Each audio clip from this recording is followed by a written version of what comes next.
Hello students, कैसे हैं आप सभी। कल हमने स्टडी किया था बोर्स मॉडल के बारे में कि बोर मॉडल क्या है, उसके क्या क्या मेन पोस्टुलेट्स हैं, ये सब हमने स्टडी किया था। आज हम स्टडी करेंगे द यूजफुलनेस और the advantages of Bohr's model. कि जो बोर्ड ने जो मॉडल दिया था एटम का इन 1913, ठीक है, उस मॉडल की क्या क्या यूजफुलनेस थी, क्या एडवांटेजेस थी, या बोल सकते हैं कि क्या सक्सेस थी इस मॉडल की। ठीक है, तो देखिए फर्स्ट सबसे पहले इसकी एडवांटेज क्या है कि it explains the stability of atom। Bohr model क्या करता है, बोर मॉडल एटम की स्टेबिलिटी को बहुत इजीली एक्सप्लेन कर देता है। किस तरह से, देखिए इससे पहले हमने जो मॉडल स्टडी किया था रदरफोर्ड मॉडल ऑफ एटम, उसकी फर्स्ट लिमिटेशन यही थी कि जो रदरफोर्ड का मॉडल है वो एटम की स्टेबिलिटी को एक्सप्लेन नहीं कर पाया था। ठीक है, फर्स्ट मेन लिमिटेशन उस मॉडल की यही थी।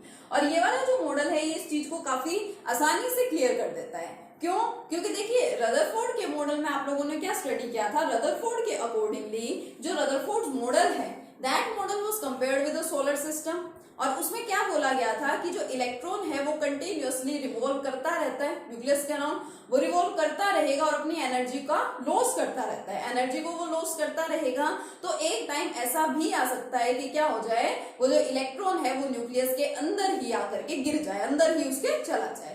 लेकिन देखिए ये जो मॉडल है बोर्स मॉडल, ये इस पॉइंट को कितने आसानी से देखिए क्लियर कर रहा है, इस पॉइंट को कितने आसानी से समझा रहा है। इस मॉडल के अकॉर्डिंगली जो एटम है उसके सेंटर में हैवी पॉजिटिवली चार्ज यानी कि न्यूक्लियस प्रेजेंट है।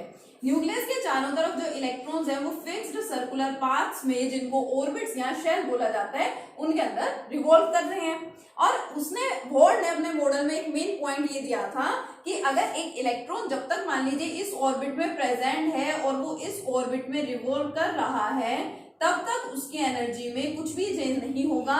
Energy of the electron in a particular orbit is always constant. जो एटम है उस एटम के अंदर जो इलेक्ट्रॉन रिवॉल्व कर रहा है एक पर्टिकुलर ऑर्बिट के अंदर, उस इलेक्ट्रॉन की एनर्जी हमेशा क्या रहती है, कांस्टेंट रहती है। ठीक है, तो यहाँ पे एनर्जी में चेंजेस होते कब हैं, अगर मान लीजिए इधर जो इलेक्ट्रॉन प्रेजेंट है वो एनर्जी को एब्जॉर्ब करे, उसके बाद वो हायर लेवल में जाएगा तब उसकी एनर्जी चेंज होगी। अदरवाइज वो जब तक एक पर्टिकुलर ऑर्बिट के अंदर रिवॉल्व करता रहता है उसकी एनर्जी कांस्टेंट रहती है, तो वो एनर्जी रिलीज करेगा ही नहीं, तो न्यूक्लियस में फॉल होने की कंडीशन नहीं आएगी। इस तरह से हम बोल सकते हैं कि जो बोर है उसने अपने मॉडल में, बोर्स मॉडल में स्टेबिलिटी ऑफ एटम को बहुत इजीली एक्सप्लेन कर दिया था। ठीक है, सेकंड देखिए इसके अंदर क्या था, Bohr's model explains the Bohr's model explain the line spectra। हमने रदरफोर्ड मॉडल की लिमिटेशन में ये लिमिटेशन भी स्टडी की थी कि रदरफोर्ड का जो मॉडल है वो लाइन स्पेक्ट्रा को एक्सप्लेन नहीं कर पाता, लेकिन जो बोर मॉडल है उस मॉडल के अकॉर्डिंगली जो हमारा लाइन स्पेक्ट्रा है उसको इस मॉडल ने बहुत इजीली एक्सप्लेन किया था। Bohr's model explain the line spectra of hydrogen atom. ठीक है, किस तरह से एक्सप्लेन किया था, देखिए मैं आपको डायग्राम की हेल्प से समझा रही हूँ। यहाँ पे ये देखिए मैंने यहाँ पे क्या किया है, मैंने यहाँ पे कुछ लाइंस ड्रॉ की हैं। ठीक है, और ये लाइंस क्या रिप्रेजेंट कर रही है, मैंने इनके आगे लिख रखा है n is equal to 1 2 3 4 5 6 and 7। ठीक है, ये n का मतलब क्या है, यहाँ पे ऑर्बिट है। कल मैंने आपको एनर्जी का फॉर्मूला बताया था, रेडियस का फॉर्मूला बताया था, तो उसके अंदर एक्सप्लेन किया था कि n का मतलब वहां पे क्या है, ऑर्बिट है। ठीक है, ये देखिए 7 ऑर्बिट्स मैंने दिखाए हैं, कितने भी ऑर्बिट्स हो सकते हैं। अब इसके अंदर क्या है, हम सबसे पहले अब हाइड्रोजन एटम के स्पेक्ट्रा की बात कर रहे हैं। तो क्या इन्होंने देखा कि सपोज हम हाइड्रोजन गैस को ले रहे हैं, we are taking hydrogen gas in a discharge tube. हम हाइड्रोजन गैस को डिस्चार्ज ट्यूब में लेते हैं। ठीक है, या तो हम इलेक्ट्रिक डिस्चार्ज अप्लाई करें या फिर हम मान लीजिए इसको हीट करें, टेम्परेचर प्रोवाइड करें, तो क्या होना है, देखिए अब कितनी हमने गैस ले रखी है। अब जरूरी तो नहीं है ना उसके अंदर एक मोलिक्यूल हाइड्रोजन का है, 2 मोलिक्यूल है, 5 मोलिक्यूल है, कितने भी मोलिक्यूल्स हो सकते हैं। और जितने भी मोलिक्यूल्स प्रेजेंट होंगे यहाँ पे उतने ही उनके अंदर इलेक्ट्रॉन्स होंगे। देखिए भाई सिंपल सी बात है, एक हाइड्रोजन एटम में एक इलेक्ट्रॉन है, लेकिन अगर आप बोल रहे हैं कि आपके पास हाइड्रोजन गैस है तो उस गैस में तो कितने भी इलेक्ट्रॉन्स हो सकते हैं ना। फॉर एग्जाम्पल बहुत छोटा सा एग्जाम्पल आपको देती हूँ सिंपल सा, आप लोग वाटर ड्रिंक करते हैं, आपके पास एक ग्लास है वाटर का, पानी है एक ग्लास में, आप पानी पी रहे हैं, तो क्या आपको पता है कि उस ग्लास के अंदर 1 वाटर मोलिक्यूल है, 2 है, 5 है, 10 है, कितने हैं, कितने भी मोलिक्यूल्स उसके अंदर हो सकते हैं। तो इसी तरह से जो हाइड्रोजन गैस की हम यहाँ पे बात कर रहे हैं, इसके अंदर कितने भी हाइड्रोजन एटम्स प्रेजेंट हो सकते हैं, उसी हिसाब से उसके अंदर क्या होंगे, इलेक्ट्रॉन्स होंगे। तो जब हम यहाँ पे क्या करते हैं हाइड्रोजन में, यहाँ पे जब हम टेम्परेचर प्रोवाइड करते हैं, तो अभी इसके अंदर आपने देखा सपोज इलेक्ट्रॉन यहाँ पे प्रेजेंट है फर्स्ट ऑर्बिट में, इसको एनर्जी देंगे तो ये क्या करेगा, the electron will get excite and it will jump to the higher energy level, higher energy level में वो चला जाएगा। मैंने सबसे नीचे फर्स्ट ऑर्बिट को दिखाया, मींस इसकी एनर्जी सबसे कम है, ऊपर की तरफ जा रहे हैं तो यहाँ पे एनर्जी क्या हो रही है, ऑर्बिट्स की बढ़ रही है, एनर्जी इज इंक्रीजिंग। ठीक है, अब मान लीजिए जो अलग अलग आपके पास इलेक्ट्रॉन्स है, ये भी जरूरी नहीं है कि वो सारे electron same type of same amount of energy को एब्जॉर्ब करेंगे, वो डिफरेंट डिफरेंट इलेक्ट्रॉन्स क्या कर सकते हैं, different different amount of energies को एब्जॉर्ब करेंगे। सपोज मान लीजिए कि एक इलेक्ट्रॉन ने एनर्जी एब्जॉर्ब की और वो कहां चला गया, वो यहां चला गया सेवंथ ऑर्बिट के अंदर। ठीक है, लेकिन वो सेवंथ ऑर्बिट तो आपका क्या है, अनस्टेबल है। अब सपोज इलेक्ट्रॉन प्रेजेंट था यहाँ पे और एनर्जी उसको मिली, वो एक्साइट हो गया, उसने बहुत ज्यादा अमाउंट ऑफ एनर्जी एब्जॉर्ब कर ली और वो सेवंथ के अंदर चला गया, सेवंथ ऑर्बिट में, सेकंड में जा सकता है, थर्ड में जा सकता है, डिपेंड करता है कि उसने कितनी एनर्जी को एब्जॉर्ब किया है। ठीक है, अब क्योंकि ये जिस भी ऑर्बिट में जाएगा, जिस भी एनर्जी लेवल में जाएगा, वो तो इसके लिए क्या है, ये वहां पे क्या रहेगा, अनस्टेबल रहेगा, तो इसको वहीं पे ही अपने ऑर्बिट में ही, अपनी शेल में ही क्या करना है, वापस आना है। तो यहाँ पे यही एक्सप्लेनेशन दी गई थी कि मान लीजिए जो इलेक्ट्रॉन है वो सेवंथ ऑर्बिट में चला गया, लेकिन वो अनस्टेबल है, वो वापस आ रहा है फर्स्ट ऑर्बिट में। तो देखो ये लाइन की हेल्प से दिखा दी, ये ऐसे लगा दिया यहाँ पे एरो। ठीक है, सेवंथ ऑर्बिट में गया था और सेवंथ से वो वापस यहाँ पे आ गया फर्स्ट में। हो सकता है कोई सिक्स्थ ऑर्बिट में चला गया हो एनर्जी एब्जॉर्ब करने के बाद, तो उसको आना कहाँ पे है, फर्स्ट में ही आना है, तो वो सिक्स्थ से आ गया किधर, फर्स्ट में।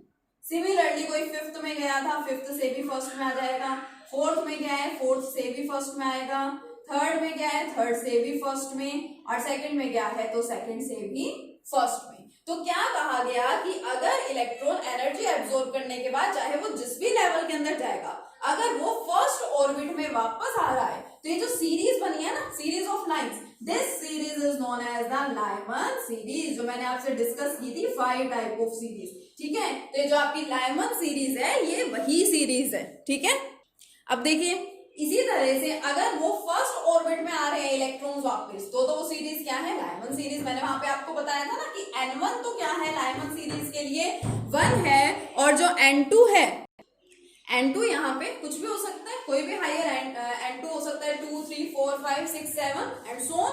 और मैंने आपको लिमिटिंग लाइन के बारे में भी बता दिया था, अगर N2 की वैल्यू इनफाइनाइट है, इंफिनिटी है, then that line is known as the limiting line. फिर बार्मन ने क्या बताया, ये इनके साइंटिस्ट के नेम्स ही तो है। लाइमन ने कहा कि फर्स्ट में आएगा तो वो लाइमन सीरीज। बार्मन ने बोला कि मान लीजिए सेवंथ ऑर्बिट में प्रेजेंट है और वो सेवंथ से आ गया सेकंड में।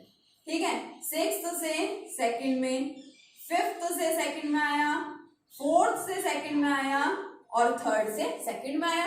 अगर मान लीजिए इलेक्ट्रॉन एक्साइट होके जिस भी लेवल में गया है बट वो वापस आता है सेकंड ऑर्बिट में, ठीक है, तो उसको क्या बोला जाएगा, बार्मर सीरीज। लास्ट में मैंने आपको बताया था ना, लास्ट लेक्चर्स में क्या बताया था कि n is equal to means N1 is equal to क्या होता है, 2 होता है बार्मर सीरीज में। इसी तरह से नेक्स्ट 5 सीरीज बता दी थी, Lyman, Balmer, Paschen, Brackett and फर्ड।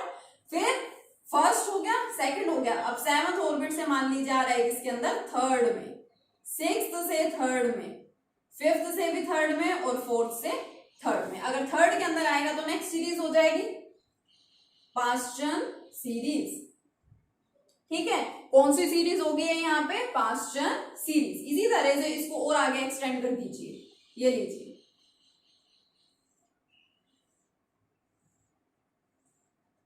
ठीक है। अब मान लीजिए n इज इक्वल टू 3 तक हो गया। अब सपोज इलेक्ट्रॉन था सेवंथ ऑर्बिट में और सेवंथ से वो कहां पे आ रहा है, फोर्थ में, सिक्स्थ से फोर्थ में और फिफ्थ से फोर्थ में। फोर्थ वाले के अंदर, फोर्थ ऑर्बिट के अंदर अगर आएगा तो उसे क्या बोला जाएगा, कौन सी series, Brackett series. And next fifth series जो है हमारी, यानी वो फिफ्थ ऑर्बिट में आएगा, सेवंथ से फिफ्थ ऑर्बिट में और सिक्स्थ से भी फिफ्थ ऑर्बिट में, तो उसको क्या बोला जाएगा, फर्ड सीरीज। और ये सारी सीरीज कौन कौन से रीजन में लाई करती हैं इलेक्ट्रोमैग्नेटिक स्पेक्ट्रम के, वो भी मैं आपको ऑलरेडी बता चुकी हूँ। ये अल्ट्रावायलेट में लाई करती है, फर्स्ट वाली जो series series that lie in ultraviolet region. Balmer series lie in visible region, and all these remaining 3 series, Parston, Brackett and Ferd, lie in infrared series. ठीक है, ये पॉइंट आपको बहुत अच्छे से क्लियर होना चाहिए। तो यहाँ पे जो बोर मॉडल है, बोर मॉडल ने क्या किया था, line spectra of hydrogen atom, बहुत अच्छे से इन्होंने इसको एक्सप्लेन किया था। ठीक है, अब ये जो कंसेप्ट है सबसे पहले जो बताया था वो बार्मर ने बताया था, इसलिए आप कई बार देखेंगे बुक्स में भी बहुत जगह मेंशन होता है कि जो रेडबर्ग्स फॉर्मूला है ना उसको बार्मर्स फॉर्मूला भी बोल दिया जाता है, क्योंकि वो फॉर्मूला सबसे पहले बार्मर ने ही दिया था। The formula was first given by Barmer and for Barmer series के लिए वो दिया गया था। ठीक है, इसलिए उसको बार्मर्स फॉर्मूला भी बोल देते हैं। तो हम यहां से उस फॉर्मूले को क्या कर सकते हैं, डिराइव भी कर सकते हैं। लास्ट जो मैंने आपको न्यूमेरिकल कराए थे उस टॉपिक के ऊपर, वो मैंने जस्ट फॉर्मूला रख करके आपको करके बता दिया था। अब यहाँ पे ये इस मॉडल की हेल्प से हम क्या कर सकते हैं, हम उस फॉर्मूले को डिराइव भी कर सकते हैं, जो हमारा वेव नंबर कैलकुलेट करने वाला फॉर्मूला था। तो चलिए अब उसका डेरिवेशन देखते हैं। देखिए अब हम करते हैं डेरिवेशन उस फॉर्मूले का, थर्ड पॉइंट। अब किस तरह से हम उसको डिराइव करेंगे, उसके लिए आपको छोटी छोटी 2 चीजें याद रखनी है। देखिए, एक हम इसको पहले ही स्टडी कर चुके हैं, delta E is equal to E2 minus E1। क्या है ये E2 E1 and delta E?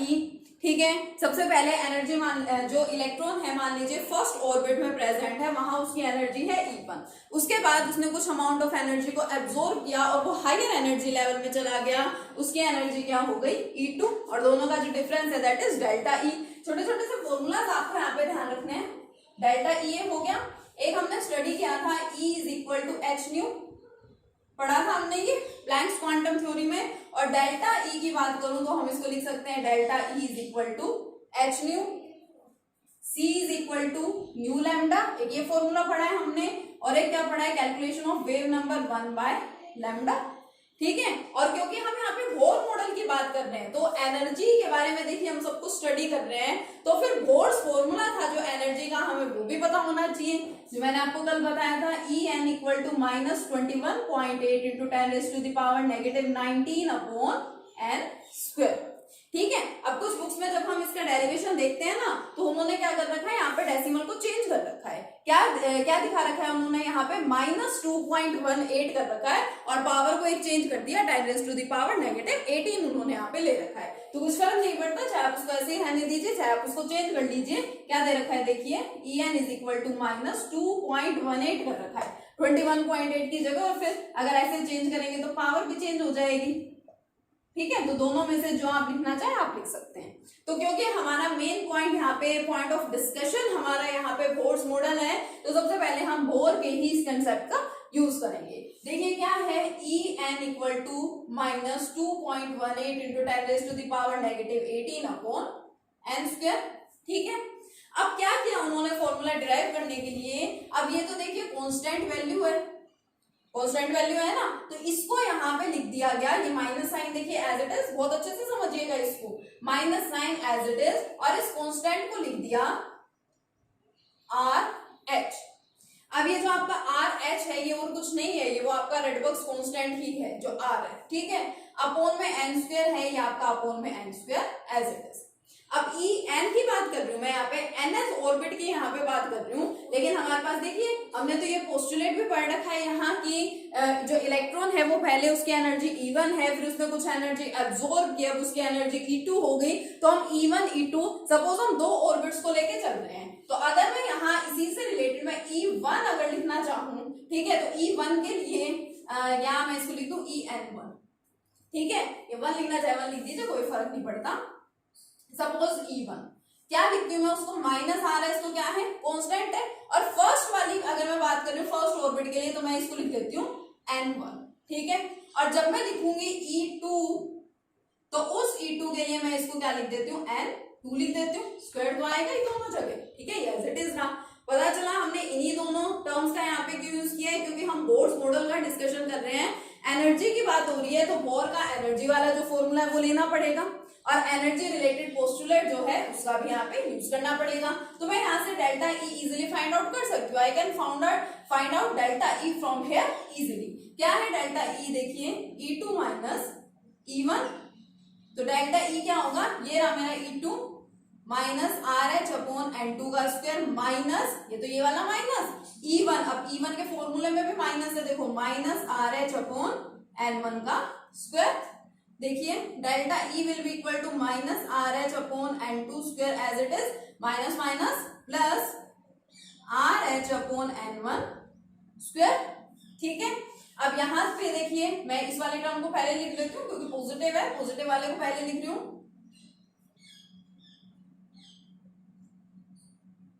Delta E will be equal to, क्या मैं आर एच कॉमन ले सकती हूँ, दोनों से ले सकती हूँ, और पॉजिटिव वाली टर्म को मैं पहले लिख रही हूँ 1 upon N1 square minus 1 upon N2 square. ठीक है, थोड़ा थोड़ा फॉर्मूला याद आ रहा है ना, इसी टाइप का था फॉर्मूले में। उसके बाद देखिए मुझे यहाँ डेल्टा E का कुछ लेना देना नहीं है, मुझे तो क्या चाहिए, फॉर्मूला किसके लिए था, to find the wave number और to calculate the wave number. लेकिन वेव नंबर देखिए कहाँ है, यहाँ पे है।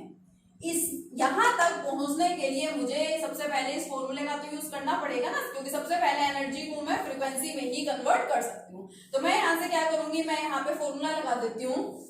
अब इसको अच्छे से समझिए, delta E is equal to h nu, ये होता है डेल्टा E मेरे पास है। सपोज मुझे यहाँ से न्यू फाइंड आउट करना है तो मैं क्या करूंगी, delta E divided by H. ठीक है, तो ये मेरी डेल्टा E है डिवाइडेड बाय एच, क्या आ जाएगा, न्यू आ जाएगा। तो न्यू इज इक्वल टू, ये मेरी डेल्टा E की वैल्यू है। ठीक है, R H 1 upon N1 square minus 1 upon N2 square.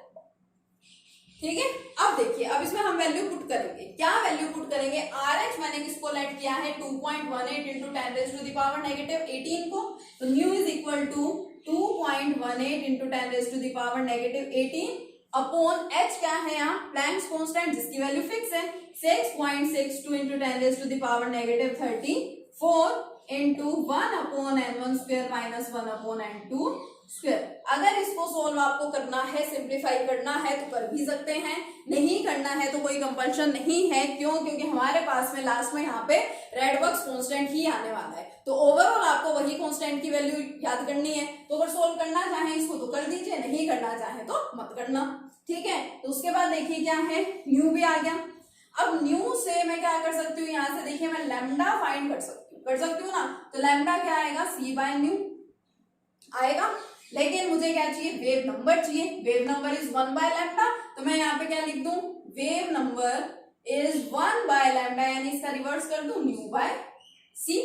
New की वैल्यू तो मेरे पास है, अपॉन में C और कर दूं, C का मतलब क्या है, वेलोसिटी ऑफ लाइट या speed of light 3 into 10 raise to the power 8 metre पर सेकंड फिक्स है। ठीक है, सिर्फ फॉर्मूलाज ही मैं इसके अंदर घुमाती जा रही हूँ, लगाती जा रही हूँ, देखिए उसको। ठीक है, मुझे क्या चाहिए, वेव नंबर। वेव नंबर क्या होता है, न्यू बाय C। ये मेरे पास न्यू की वैल्यू आई हुई है 2.18 into 10 raise to the power negative 18 अपॉन 6.62 into 10 raise to the power negative 13।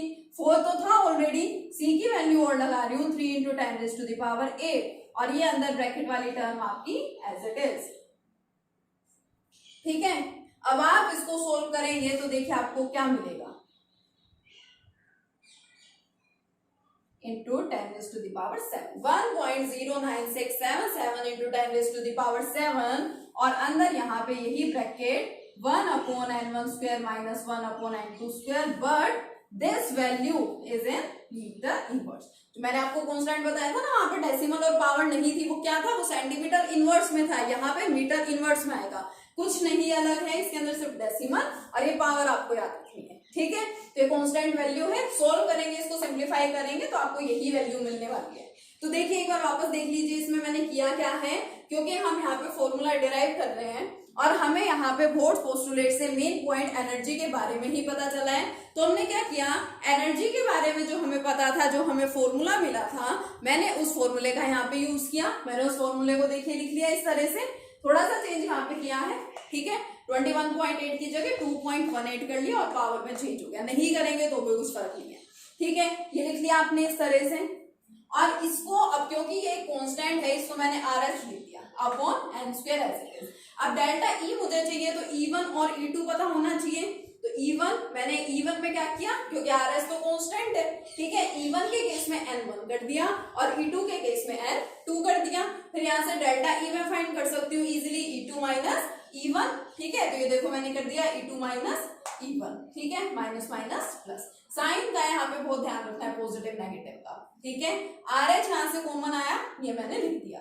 अब देखो डेल्टा E है, मुझे यहाँ पे फॉर्मूला जो डिराइव करना है आपको पता है, उसमें वेव नंबर फाइंड करते हैं हम वहां से, तो मुझे इसको वेव नंबर में कन्वर्ट करना है। तो उसके लिए आपको ये जो भी मैंने फॉर्मूलाज लिखे हैं, ये सारे फॉर्मूलेज वही हैं जो हमने अब तक थ्योरीज में स्टडी किए हैं, ठीक है। तो ये फॉर्मूलेज आपको अच्छे से क्लियर होने चाहिए। तो अब मैं इसको सबसे पहले क्या करूंगी, एनर्जी का फ्रीक्वेंसी से रिलेशन है ना, तो इसको सबसे पहले मैं फ्रीक्वेंसी में कन्वर्ट करूंगी। तो delta E is equal to h nu, ठीक है, यहाँ से न्यू आ जाएगा डेल्टा E बाय एच। तो डेल्टा E की वैल्यू ये है पूरी, इसके अपोन में मैंने लिख दिया एच। एच का मतलब यहाँ पे क्या है, प्लैंक्स कांस्टेंट, ठीक है, लिख दिया है मैंने यहाँ पे प्लैंक्स कांस्टेंट, वैल्यू पुट कर दी। लेकिन मुझे तो फ्रीक्वेंसी भी नहीं चाहिए, मुझे क्या चाहिए, वेव नंबर। अब देखिए वेव नंबर मिलेगा वेवलेंथ से, और वेवलेंथ मिलेगी इस फॉर्मूले से।